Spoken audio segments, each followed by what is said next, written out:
When the pandemic shut down the nation in March, it hit many industries hard, legal gambling among them. In the second quarter, the industry saw a nearly 80% drop in revenue. But when the lights came back on in Ohio in June, gamblers picked up immediately where they left off. Now, News 5's John Kosick joins us. And John, you learned today that trend is continuing, huh? Yeah, figures just released this afternoon show another month of increases for the state's casinos and racinos as those occupancy restrictions put in place to allow them to reopen don't seem to be hurting.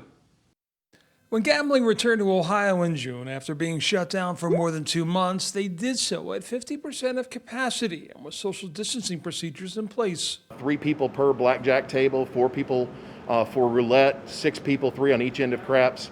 The slot machines have every other slot machine turned off. In a betting world, when asked how those numbers would stack up to last year's full capacity figures, you would think one might be wise to bet the under. But for the second month in a row, gamblers in Ohio still wagered more and the casinos took in more.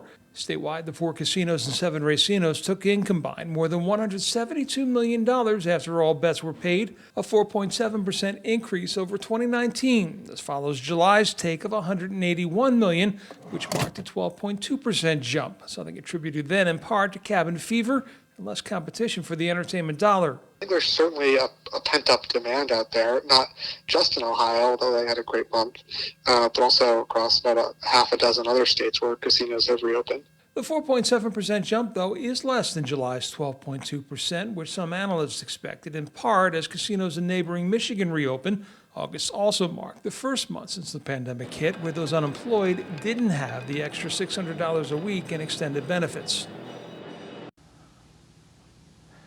Now, racino taxes through the Ohio Lottery go to benefit education. The casino taxes go to benefit the state's 88 counties, education, as well as the host cities. That particular tax bill this month was $25.5 million. And again, that's money that wasn't there in April or May.